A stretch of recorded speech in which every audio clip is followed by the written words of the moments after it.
Oh boy, if you don't want someone to mock you on the internet, that was a really bad way to get them to stop. My dude, have you never heard of the Streisand effect? Hello, I am Aoyalaipe, and I like to hop into top tier matches in War Thunder and then personally kill the entire enemy team by myself. Welcome to my channel. This is awesome! I have a clickbait title that I can actually back up with a really funny story. YouTube's algorithm loves that stuff. Let's go, viewer retention! Okay, so shortly after I released this video, a notoriously toxic War Thunder player reached out to YouTube's legal support team and tried to get one of my videos taken down using a fake privacy violation complaint. Okay, so without further ado, let's meet today's antagonist. Hello, my name is... Mocked me on YouTube. Prepare to die.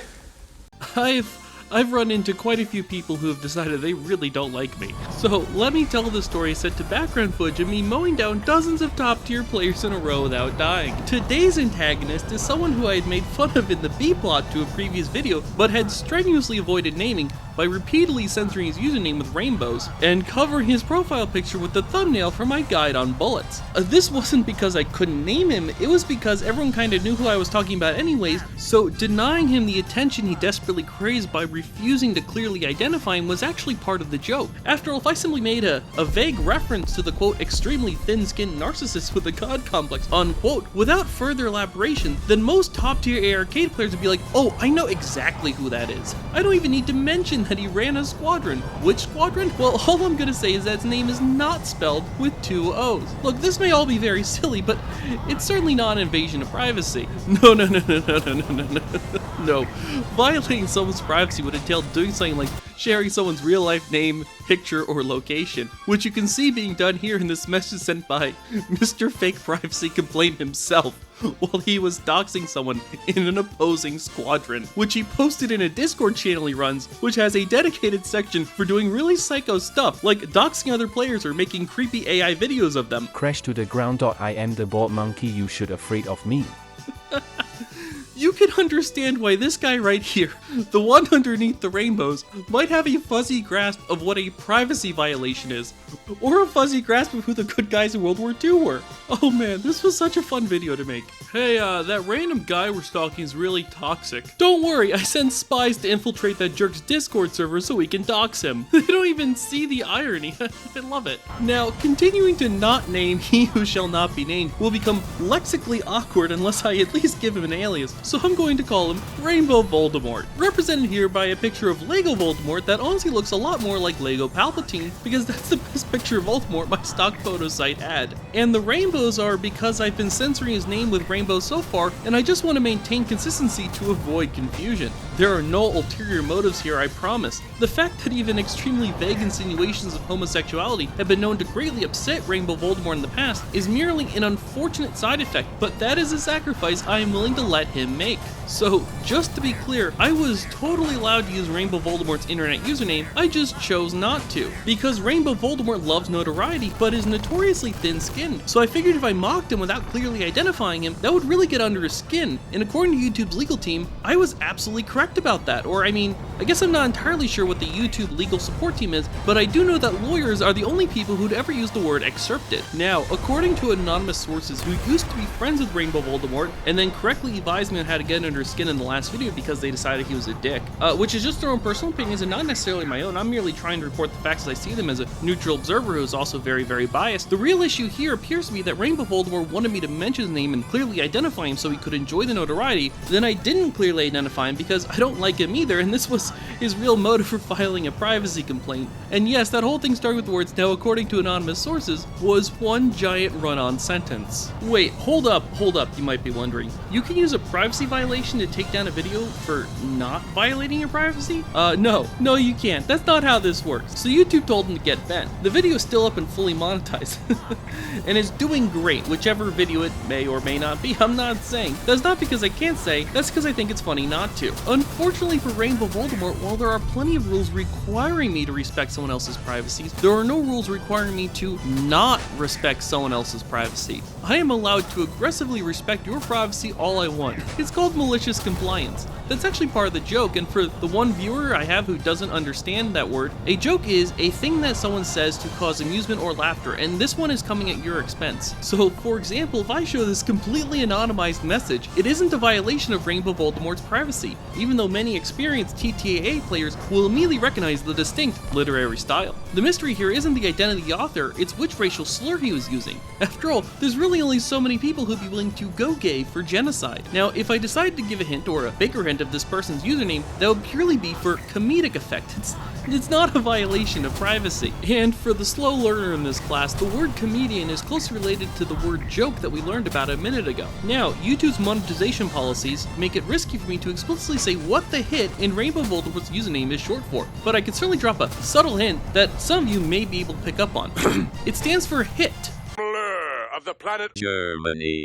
The real problem Rainbow Voldemort here faces is that there is in fact no rules saying anyone has to put up with his shit. You see, vaguely describing someone in terms of all of the horrible things they say and do isn't a violation of their privacy. After all, when Carly Simon sang the song "You're So Vain," I can't sing, that didn't violate the privacy of whoever that song was about, even though we all know it was Warren Beatty. And even if you did, by some extremely lame miracle, figure out who this video was about, you would just know him by his anonymous internet username. So Rainbow Voldemort doesn't have anything legitimate to complain about so long as I don't harass him. And when it comes to harassment, YouTube basically says two things. First, I'm not allowed to make fun of children, but that rule doesn't apply to man-children. Second, I can mock adults all I want, so long as I don't make fun of an intrinsic attribute. So if I mock someone for being gay or Jewish, that wouldn't be kosher. However, if I mock someone for saying gay people are because Jews, then that's fine. Assholes aren't a protected group, I can mock them all I want. So I'm well within my rights to make fun of Rainbow Voldemort for drawing the evil twisty symbol with his coffee toppings, or his squadron mate for drawing the same symbol on his plane. You know, the evil twisty demonetization symbol you normally associate with people who say something like this in public. If you're still confused, it's the most offensive shape you can draw with this cross and these 4 line segments you see here on the left. Hey look, this one only drew SS runes. And hey, so did this guy. That shape won't get my video demonetized. Unfortunately for these guys, race is a protected characteristic, but being racist is not. I can make fun of racist all I want, in fact it's generally encouraged. Most people view it as a public service. And if you don't want people to make fun of you for the horrible things you say and do, then there are many possible solutions for that, but your best solution is to stop vocally supporting the people who are in favor of the final one. And if you didn't take the hint about what kind of solution I was insinuating in the previous sentence, here's a bigger hint. Okay, let's pause for a second. I know this really isn't the issue here, but I don't understand how Rainbow Voldemort can be so obsessed with winning and be so obsessed with the loser. Yeah, you know that guy who ran Germany until he resigned his brains into a bunker wall in 1945 in Berlin? He kind of looks like this teapot.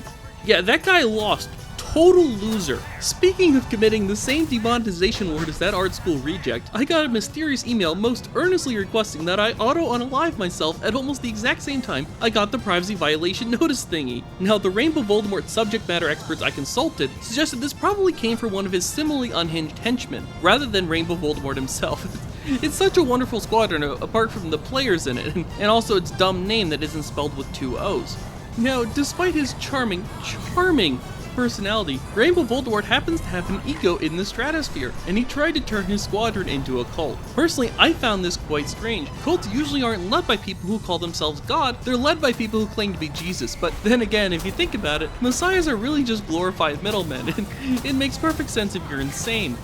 As it turns out, Rainbow Voldemort didn't react that well to the last video. I wasn't there myself to see his reaction, but according to the many sources who enthusiastically came forward to tell me what happened, facing 60 seconds of criticism for the first time in his life in the B-plot to an otherwise forgettable YouTube video, reportedly drove Rainbow Voldemort into a blind rage against everyone around him, and all the good players left his squadron. Traitors! Traitors! I'm surrounded by traitorous monkeys! Hey, by the way, you shouldn't insult fellow squadron mates, even the dirty subhuman ones. And quick side note, this totally tracks. The reason I've been censoring Rainbow Voldemort's profile picture with the thumbnail for my guide on bullets is because I was once invited to play with the Mystery Squadron and hang out in their Discord for an evening because, you know, I am Mr. Famous YouTube man, at least by the standards of this crazy game. My immediate impression was like, hey, wait, did I just wander into a cult? Because this really feels like a cult, like once I got into Discord and was chatting with people. And I lasted most of a match. You see, Rainbow Voldemort missed a gun kill, so I very sarcastically told him to go watch my guide on bullets. Yes, the YouTuber made a softball YouTube joke.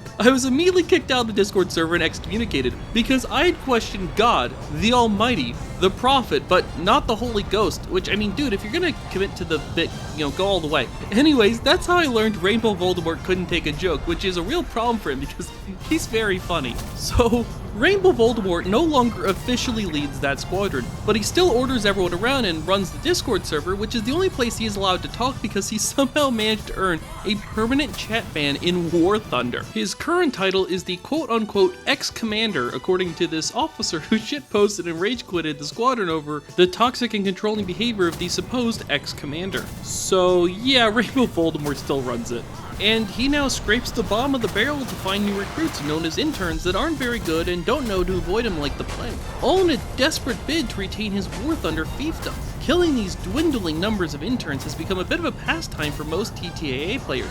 It's a bit like shooting endangered animals that deserve it. So yeah, that squadron is kinda dying. Many people have tried to use tactics, strategies, teamwork, coordination, missiles, and guns to defeat the evil squadron, not spelled with 2 O's, but as it turns out, its Achilles heel is the power of laughter.